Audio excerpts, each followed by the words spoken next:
Well, hello everyone, and welcome to Talk of the Town with me, Lynn About Town, here in my town of sunny Clearwater, Florida.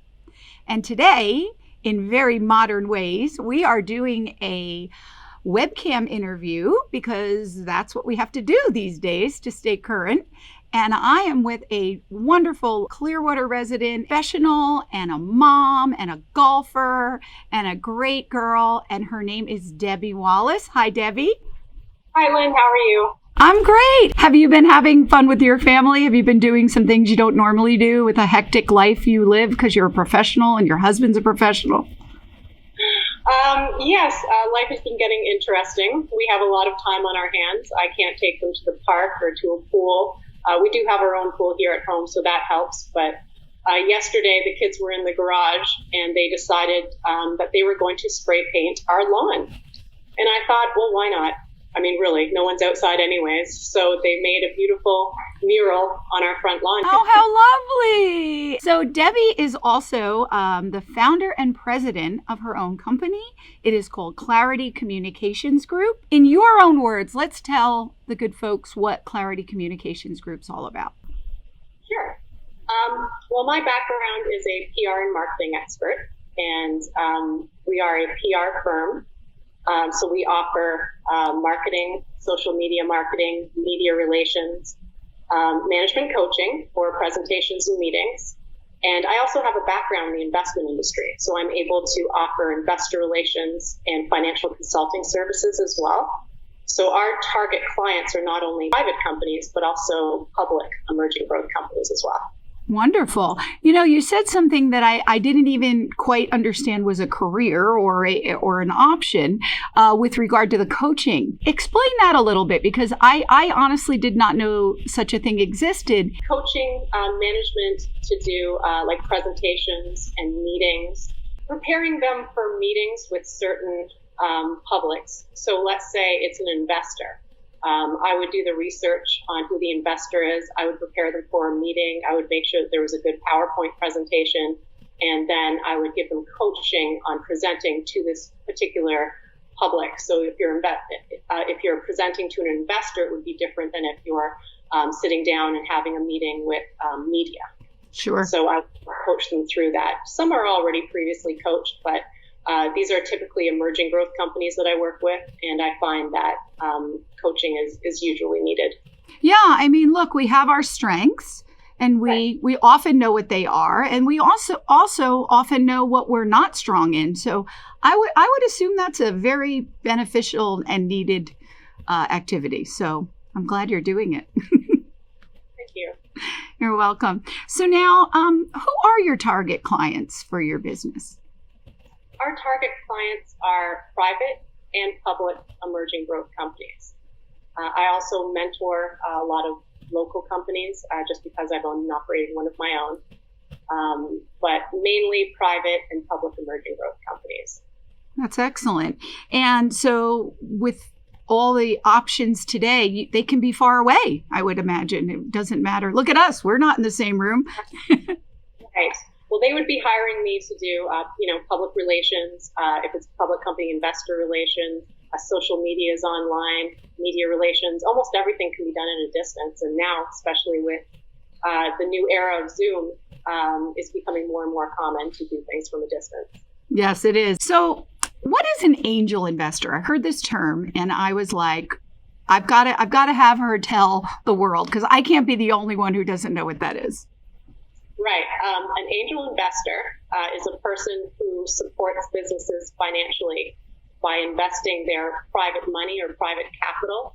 And it's typically in small or newly established companies or emerging growth companies. I invested in my first, it was a private company that went public. So it was private going public when I was 20. I was still in college. So yeah, that was a big day for me. But since then, I've invested in several. So that's the technical term of what an angel investor is.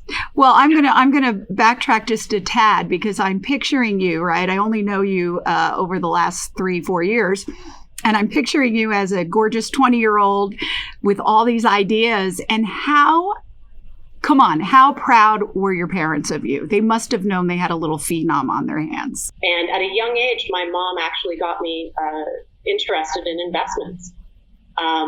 She invested mostly bonds and mutual funds. This great story. I remember standing in line at the bank with my mom, and I was getting bored. And so I asked her what we were doing, and she said, well, I'm going to buy you a bond. And I'm 7 years old, I think. And I'm thinking, okay, well, what is a bond? And the way she explained it to me, that it was a way to use your money to make more money. And it completely changed my life. And I remember a light bulb going off. And from that day on, I was very laser focused on spending my life one way or another investing. And that's what drew me to continuing to invest and working in the investment industry. That's incredible. Look at that. What does that tell us for today? I mean, you have the living example.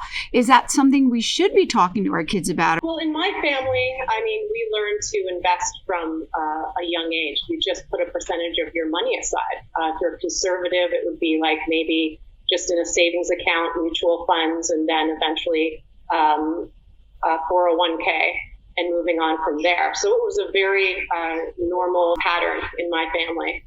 To do that. I specifically remember that day of standing in line at the bank and that light bulb going off. And I kind of built my future based on that. I knew I had to go to college, even though I didn't do great in school when I was younger. It was that idea that I really wanted to work in the industry that pushed me through going through college and working in the investment industry. You know, isn't that what we do, right? We have these kids and we just put it forward. Right. Yeah, I love it. I love spending time with my kids. They are 8 and 10 now. And I actually started introducing my daughter the last couple of weeks to investments because right now with what's going on in the investment industry, I've been paying very close attention. She's been home and asking what I'm doing and introducing her to it and seeing her interest is really exciting for me.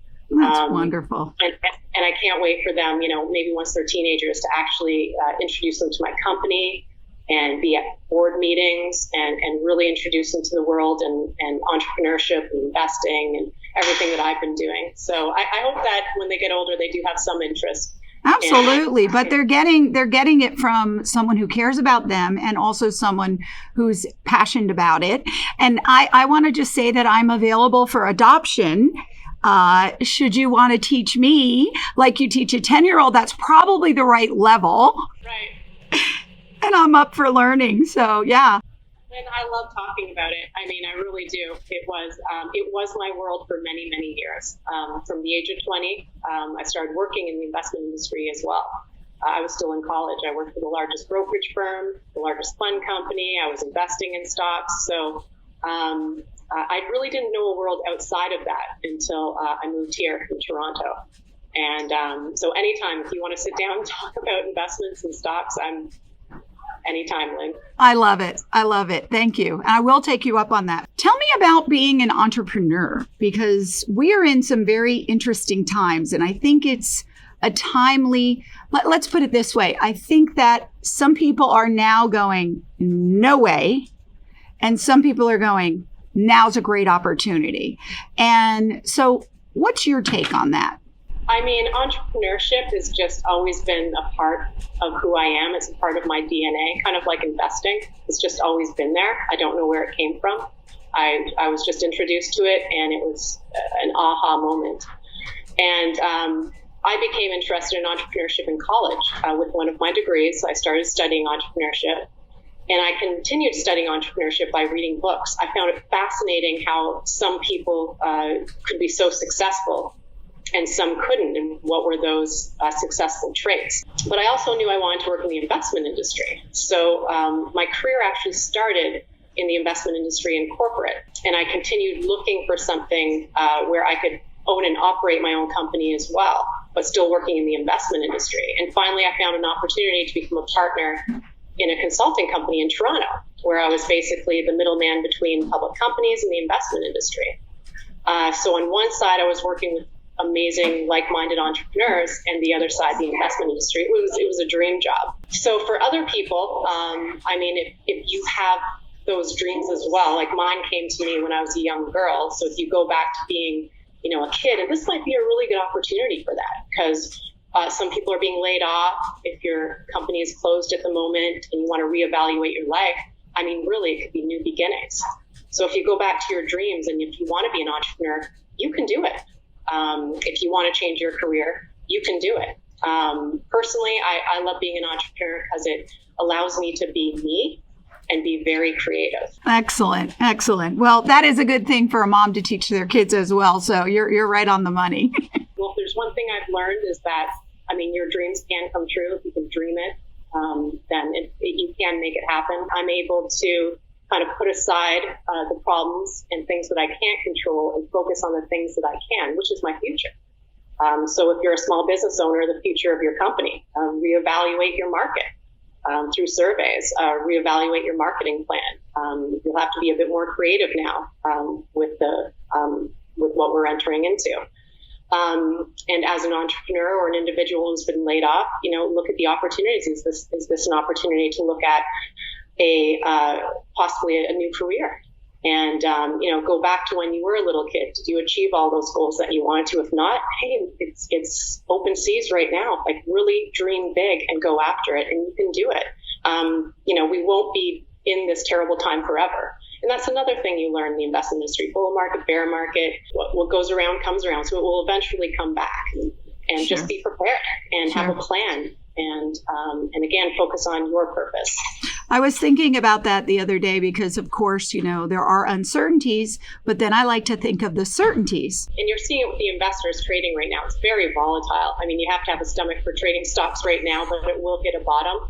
And, we do have to be a little grateful because we entered this completely unknown, unpredicted problem with one of the best economies we've ever been in, with a president who has been there in his own business where, the real estate market crashed. He knows how to make a comeback. So there's no doubt in my mind, we entered this as a strong economy. We're going to come right back. Absolutely. Well, I'm with you on that. Whenever you have a negative thought, push it out with a positive one. And it's something you have to practice a little bit. But once you become at it, it's incredible. That negative thought comes in, you push it out with something that you're grateful for. I love it. That is simple math. I mean, that is, and yet something we can all apply. It doesn't matter what walk of life. We can totally apply that.